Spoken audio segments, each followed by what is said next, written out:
I'm Nancy. I'm here today with the Desire Company, and I want to take you with me on how I apply my own foundation.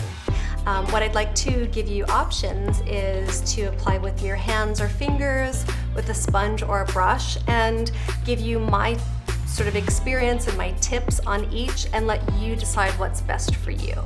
So I've got my foundation on my palette, and what I want to show you first is applying with your fingers. So I like to keep the foundation kind of spread out on the palette and just with my finger take a little bit of the product and let me show you. So just take a little bit of the product and kind of move it around, because I don't want to have this big clump and then have to try to spread it all over. So I like to spread it out on the palette on my finger. You could also do on the back of your hand. So I have the product here, and then what I like to do is kind of put it where I'm gonna need it the most, which generally is gonna be this part of your face, the part that people see the most. So I wanna start here, and then just in this like nice, gentle tapping motion, blend that in. Okay. So that's one way with your fingers. Sponges are very popular. So I have, these two are from Beauty Blender, and the difference really is just the color. So these work best if they're moistened. So you want to put them in a little bit of water, squeeze them out, because you don't want them drippy, you just want them moistened. And what they do is they plump up. The other type of sponge that's available are these little triangle sponges, and these come in latex and non-latex. Either are totally fine to use. I like to dampen this one a little bit too, just because a sponge by nature is going to absorb, and I really want to keep the product mostly on the outside of the sponge so there's less inside. Again, same concept, going into the most of it and then spreading it out, and you can see there's a nice even application. With the sponges, I kind of like to go in my chin first.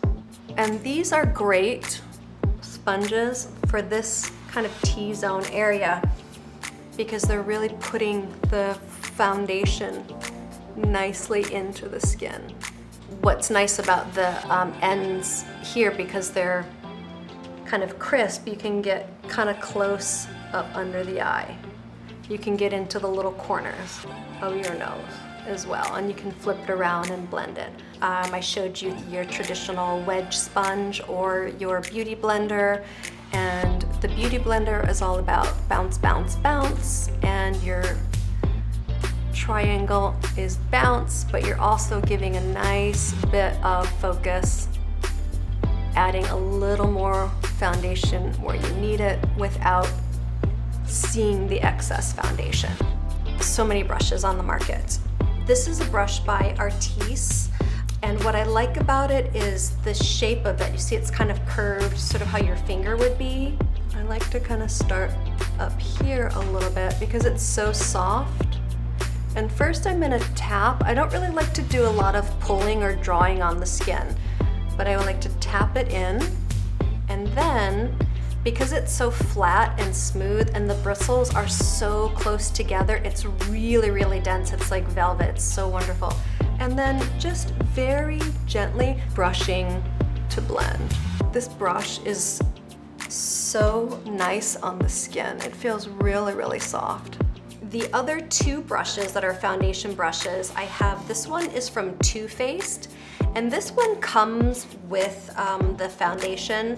And what I really love about this is the shape. Same concept as the Artis, where all the bristles are so close together, but these are more beveled, whereas this one is more flat. You can see the top is flat, and this has a beveled top. And so this one, again, because it's beveled, I feel like I can do a little bit more of a drag if I need to, but this one I like because you can do these nice little soft strokes. And then the other one is, this is kind of a makeup industry standard brand. They're called Bdellium. But what I like about this is the shape. Again, it goes back to being flat, but it also has a taper, it's more of a tapered circle. And this is really great for, again, if you have a little bit of trouble with your skin, maybe some of that jawline acne, or if you have some scarring, because this, you can really, I can push down, but the bristles are more flexible. These two brushes can also work as contouring brushes or cheek brushes. So basically, this is the foundation. I used a sheer formula. It's just a matter of, what you get the most value out of.